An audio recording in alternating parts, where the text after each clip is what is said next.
It's so wonderful to stand before you today, on this beautiful day.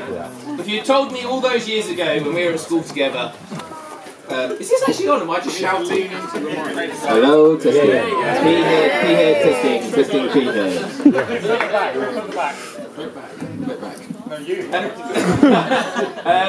If you'd have told me all those years ago, when we were at school together, that I'd be giving Cole's best man speech, I never would have believed you. Initially, I didn't really like him, and I never ever thought he would get a girl. So, over the last few days, people have been asking me, are you nervous? Have you prepared your speech? And I said, I'm not nervous. Hell no! There's so much material. I almost needed an archivist. Colin is the only person to watch The In-Betweeners and think it was a documentary.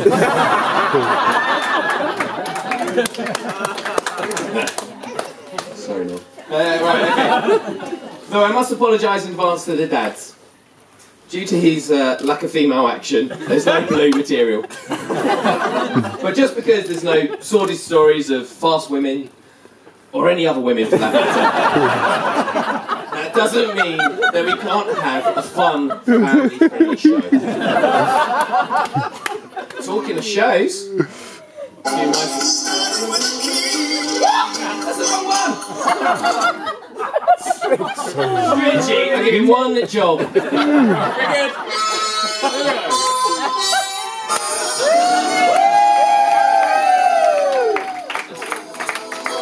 Yes, that's right.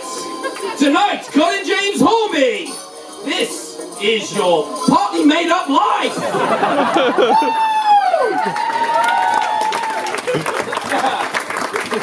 You should hopefully by now have had red folders handed out by my able usher assistants if they've got any energy left after the last 2 days. And these folders will tell the amazing story of this man in pictorial form. And there should be roughly 2 a table. 11 tables threw me off. I did 20. I couldn't divide. Or multiply. So please gather round. And try not to skip ahead and ruin the story, ruin the surprises, the non-sexual based surprises. Okay, here we go.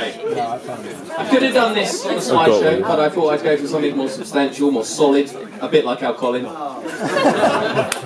And we're about to crack on. Best Michael Aspel impression coming up.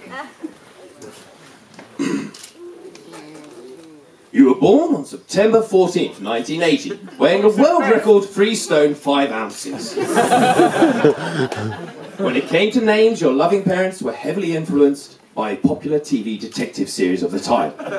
Many were in the mix, including Bergerac, Lovejoy, Quincy, and at one stage, Columbo Hornby was a possibility. However, in the end, out of left field, Colin was chosen for comedy effect.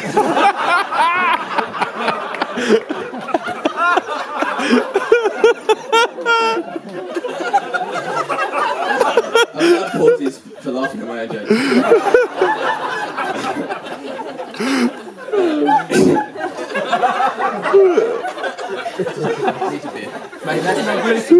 Is this gluten free? Yeah, it's gluten free. It's your own beer. It's gluten free. You progressed from being in I'm going to drop the Michael Aspel. It keeps going into David Frost. Hello, good evening. Colin's got a pea head. You progressed from being an enormous toddler onto primary school. And it was around this time that your love of power ballads was formed. One of the most significant influences on you was Peter Cetera.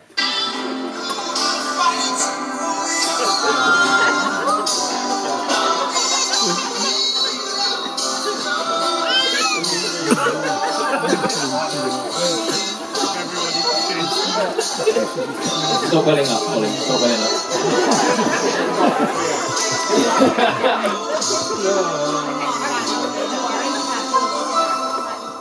It goes on a bit, doesn't it? Drops in a minute. Drops. Drops. Wait for the drop. Okay. You admired Peter so much, performer of your favourite hit, Glory of Love, that you copied his hairstyle. And you haven't veered away from that follicle winning formula ever since. You can see a picture in your booklet, I don't know if you've seen it. In 1990, you began your attendance at Trinity School. We're going into Alan Partridge now. A stone's throw away from the family home. There, you excelled at all forms of sport. Sorry, you excelled at watching all forms of sport.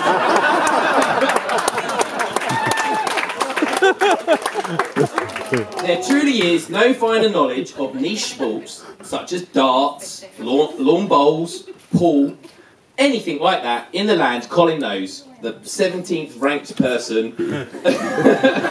Anyway, so you had an undistinguished sports career. Apart from, you were reportedly half decent at water polo, but no one cares about that sport, so I won't go into it. Okay, so it wasn't easy being a little Colin in the playground, especially when one observant but slightly cruel boy pointed out that you had a relatively small head in terms of the size of your body. Here's a voice from the past to shed some light. The playground would haunt you for the rest of your life. Sorry about that, mate. I can't believe I didn't get an invite. Bloody pea-head. From the top, just once more, just once more. Who would have thought a throwaway line in the playground would haunt you for the rest of your life? Sorry about that, mate. I can't believe I didn't get an invite. Bloody pea-head. That was Ed Aarons, who came up with the nickname that has become a term of affection, pea-head. It has stuck ever since.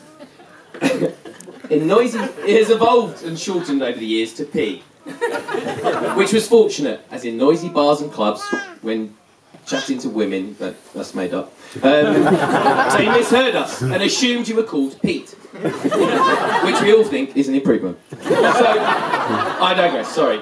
Moving back. Let's start with your first job. Here's another familiar voice. Hello, Mr. P-head. You're the best paper boy I ever had. Always knew you were destined for the middle management. Yes! That was your local employer when you first came in 1994. Meaningful employment as your local newsagent as a paper boy.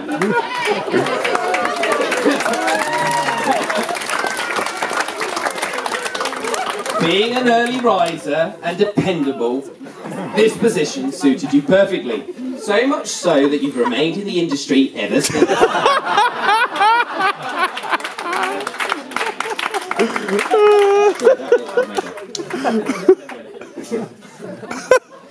In 1997, this is the sober bit. In 1997, you were struck down by a terrible affliction. Your friends and family were concerned. As soon as the temperature outside reached above 12 degrees, you were forced to rest in your armchair in just your pants, with an electric fan blowing on your personal areas to cure a very severe case of prickly heat.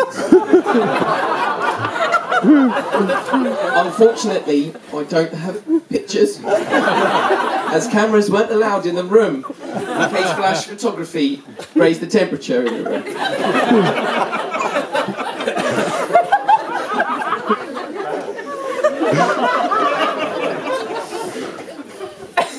We almost lost you that summer.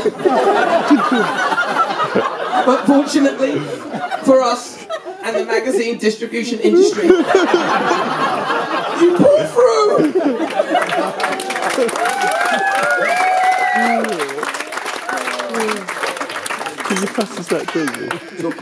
Talking of magazine distribution, in your own words, you excel at middle management irrespective of the industry. And this talent first became apparent in 1998, when you organised a cultural trip for yourself and 7 of the most fantastic friends any man could ever wish to have from Trinity School.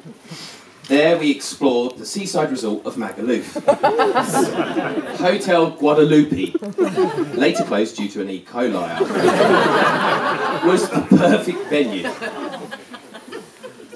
here's a different but familiar voice to reveal something about that night and that trip. Sorry, a night on that trip that you might not be aware. P-head, let me take you back to Magaluf when you were sick out of your nose having consumed 7 shots of tequila. Slight confession, everyone else was drinking water.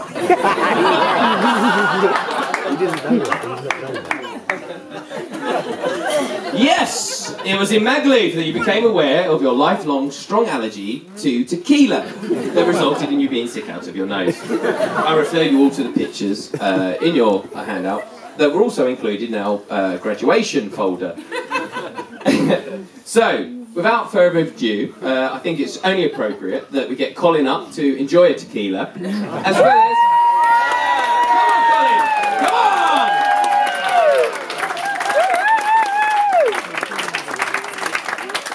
on, Colin! Come on! And anyone that was on the stag do, I'd like you to come up for a tequila, please.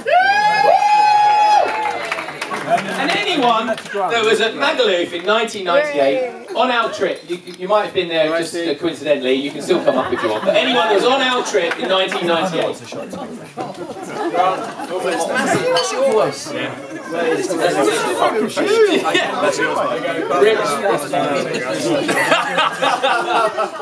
Oh, yeah, you're a little cheeky one in this. This is your fault. Yeah, it is.